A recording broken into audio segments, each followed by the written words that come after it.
Hello dear students, ई class में आप सबों का स्वागत है। मैं doctor DK. Goyal, associate professor political science, KKM. College Jamui, आज आपके लिए बीए पार्ट 2 ऑनर्स के कंपैरेटिव गवर्नमेंट फोर्थ पेपर के महत्वपूर्ण पाठ पर आधारित एक विशेष आलेख प्रस्तुत करने जा रहा हूँ, जिसका शीर्षक है ब्रिटेन एवं अमेरिका में दलीय व्यवस्था। राजनीतिक दल लोकतंत्र की आत्मा है। लोकतंत्र की सफलता के लिए राजनीतिक दलों का व्यवस्थित स्वरूप एक अनिवार्य शर्त है। लोकतंत्र में शासन का संचालन जनता द्वारा निर्वाचित प्रतिनिधियों के हाथ में होता है। समय समय पर चुनाव होते हैं, जिससे जनता के प्रतिनिधियों की भर्ती की जाती है। इस प्रक्रिया में राजनीतिक दल सक्रिय रूप में भाग लेते हैं। यही कारण है कि हर लोकतांत्रिक देश में दल व्यवस्था विकसित या स्थापित होती है। ब्रिटेन में राजनीतिक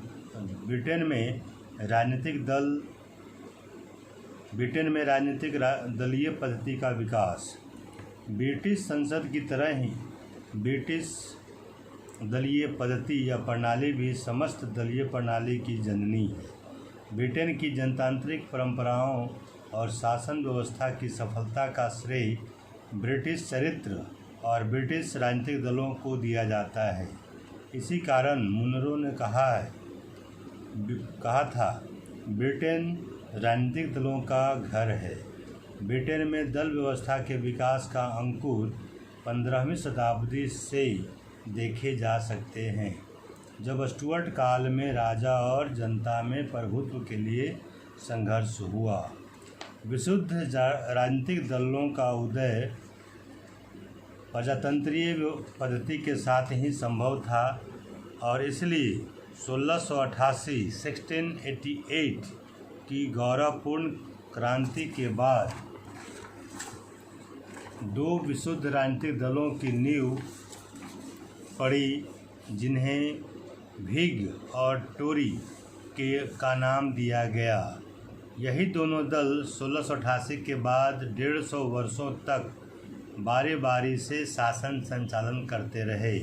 1832 का सुधार अधिनियम पारित किए जाने के बाद व्हिग और टोरी दलों के द्वारा क्रमशः उदार दल, जिसको लिबरल पार्टी कहा जाता है, और अनुदार दल, कंजर्वेटिव पार्टी कहा जाता है, के नाम ग्रहण किए गए। दोनों दलों के बीच सामाजिक, आर्थिक और धार्मिक बातों के साथ विस्तार की बातें और कुछ सामयिक प्रश्नों को लेकर मतभेद रहा करता था, परंतु देश के राजनीतिक ढांचे के सवाल पर उनमें मतैक्य था। 20वीं शताब्दी के प्रारंभ में एक नवीन विचारधारा और दृष्टिकोण के साथ एक नए दल का प्रादुर्भाव हुआ, जिसका नाम था लेबर पार्टी, मजदूर दल। 1920 मजदूर दल की शक्ति में बढ़ोतरी होने के कारण उदार दल का पतन होने लगा। 1920 से 35 के काल के बाद ब्रिटेन में दो ही प्रमुख दल रह गए। 1945 to 51 1945 से 51 के काल में ब्रिटेन में मजदूर दल की सरकार बनी, लेकिन 1951 से 1964 तक अनुदार दल का प्रभुत्व रहा। ब्रिटिश दलीय व्यवस्था की विशेषताएं। ब्रिटेन विश्व का एक आदर्श लोकतंत्र माना जाता है। यहाँ के लोकतंत्र की सफलता के लिए विभिन्न तत्वों में सुदृढ़ दल पद्धति भी एक प्रमुख तत्व है, जिसकी विशेषताएं इस प्रकार हैं। द्विदलीय प्रणाली। पहला, ब्रिटिश दल पद्धति की सर्वप्रमुख विशेषता द्विदलीय प्रणाली है। यहाँ यद्यपि दलों की संख्या 2 से अधिक रही है, परंतु मूल रूप से 2 दलों की ही प्रधानता रही है।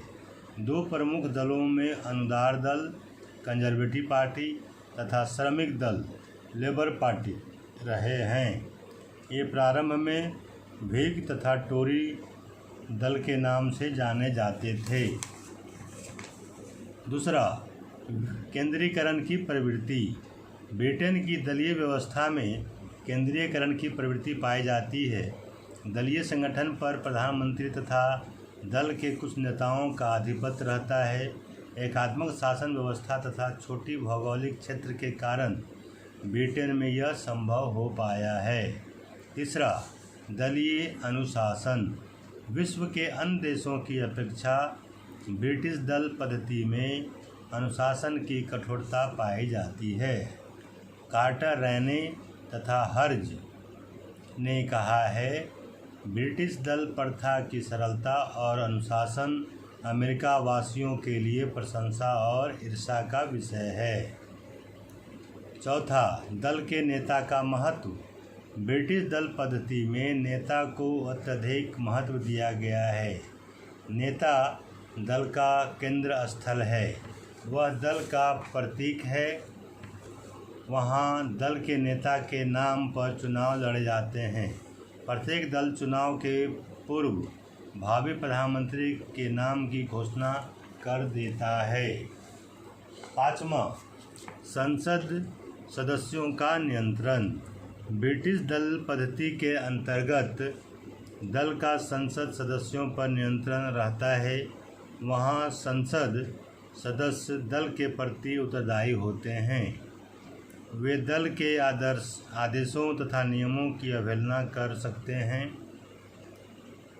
छठा, निरंतर कार्यशीलता। वे दल के आदेशों तथा नियमों की अवहेलना नहीं कर सकते। छठा है निरंतर कार्यशीलता। ब्रिटेन की दल पद्धति की यह एक प्रमुख विशेषता है कि यहाँ के सभी प्रमुख राजनीतिक दल सतत कार्यशील रहते हैं। दलीय संगठन को मजबूत बनाने के साथ साथ वे निर्वाचन क्षेत्रों की सेवा भी करते रहते हैं। वे अपने निर्वाचन क्षेत्रों का भ्रमण कर लोगों से संपर्क स्थापित करते हैं तथा उनकी समस्याओं का अध्ययन एवं विश्लेषण कर सरकार तथा संसद के सम्मुख रखते हैं। सातवां पॉइंट, एक दूसरे के प्रति उदार भावना। ब्रिटिश दलीय व्यवस्था की विशेषता है कि उनमें एक दूसरे की बातों को सुनने की, एक दूसरे से सीखने की, एक दूसरे की बातों पर शांति और गंभीरता से विचार करने की और एक दूसरे से सद्भावना रखने की प्रवृत्ति होती है। ब्रिटिश दलीय व्यवस्था की उपरोक्त विशेषताओं के अवलोकन से यह स्पष्ट होता है कि विश्व के अन्य देशों में ब्रिटेन की दलीय व्यवस्था अनुकरणीय है, क्योंकि उसकी दल पद्धति में कुछ ऐसी विशेषताएं हैं जो उसकी उपयुक्तता और महत्व को अभिप्रमाणित करती हैं।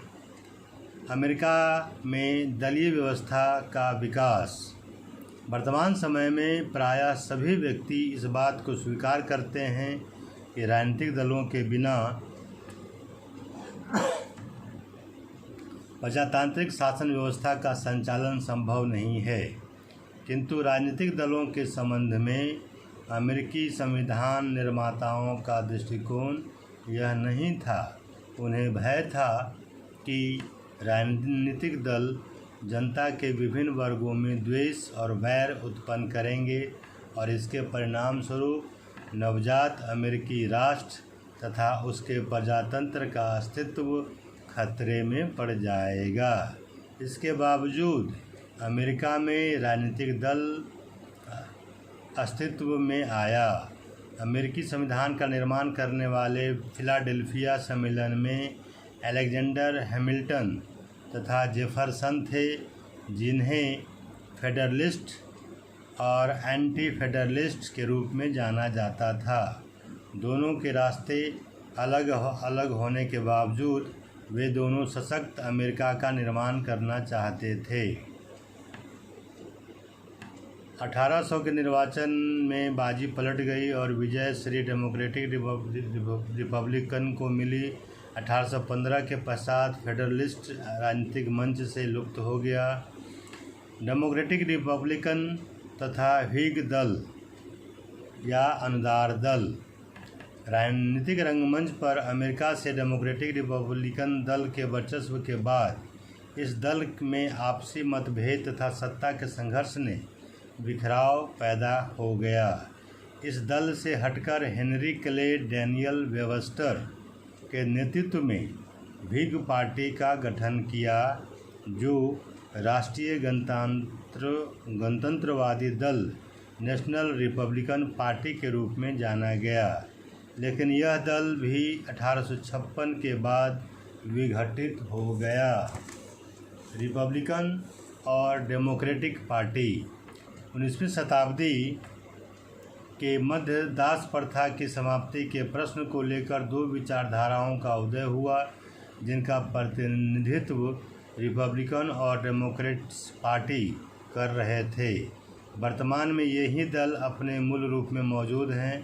डेमोक्रेट्स पार्टी का मुख्य लक्ष्य है संघ सरकार को सशक्त बनाना, साम्यवाद का विरोध, अटलांटिक संघ का समर्थन, विकासशील देशों की आर्थिक सहायता आदि, जबकि रिपब्लिकन पार्टी वैदेशिक क्षेत्र में साम्यवाद का विरोधी, राज्यों की स्वायत्तता का पोषक, उद्योगों का राष्ट्रीयकरण का विरोधी तथा उत्पादन एवं श्रमिकों के हित में आयकर नियमित करने का समर्थक थे। 1968 से 1976 तक 1968 से 76 तक रिपब्लिकन नेता रिचर्ड निक्सन, 1976 से 80 तक डेमोक्रेटिक नेता जिमी कार्टर, 1980 से 1988 तक रिपब्लिकन नेता रोनाल्ड रेगन तथा 1988 से 92 तक रिपब्लिकन नेता जॉर्ज बुश राष्ट्रपति पद पर निर्वाचित हुए। 1992 से 2000 तक डेमोक्रेटिक पार्टी के बिल क्लिंटन राष्ट्रपति का पद पर निर्वाचित हुए। 2000 से 2008 तक रिपब्लिकन पार्टी के जॉर्ज डब्ल्यू बुश तथा 2008 से 12 तक के लिए बराक ओबामा राष्ट्रपति चुने गए। अमेरिकी दल की विशेषताएं। राजनीतिक दल सरकार का चतुर्थ अंग कहा जाता है। कोई भी सरकार राजनीतिक दल के अभाव में निपंगु कही जाएगी। राजनीतिक दल सरकार बनाता है तथा उस पर नियंत्रण रखता है। इसकी विशेषताएं इस प्रकार हैं। पहला, द्विदलीय पद्धति। ब्रिटेन की तरह अमेरिका में भी द्विदलीय पद्धति है। हालांकि अमेरिका में छोटे छोटे दलों की स्थापना हुई, लेकिन राजनीतिक मंच पर अधिक दिनों तक मौजूद नहीं रह पाए। अमेरिका में रिपब्लिकन तथा डेमोक्रेटिक पार्टी का वर्चस्व रहा है।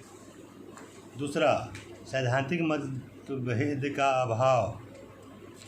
अमेरिकी दलों के मौलिक सिद्धांतों, कार्यक्रमों, उद्देश्यों आदि में कोई ज़्यादा अंतर नहीं है।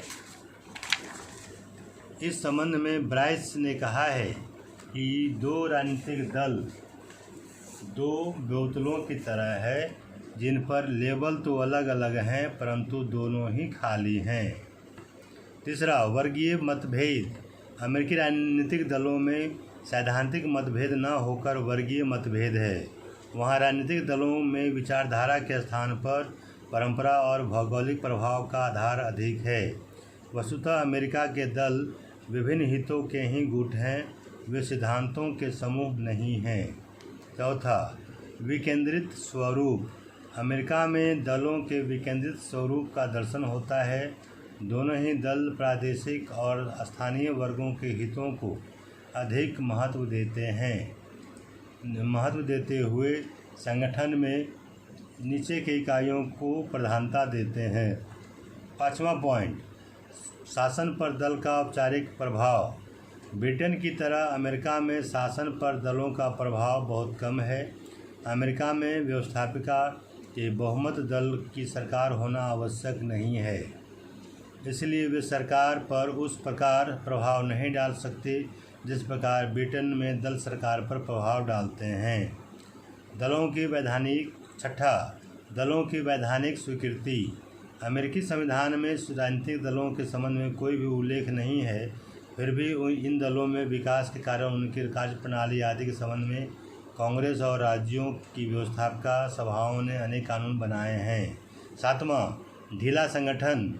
ब्रिटेन की तरह अमेरिकी राजनीतिक दलों पर कठोर संगठन तथा अनुशासन का अभाव है।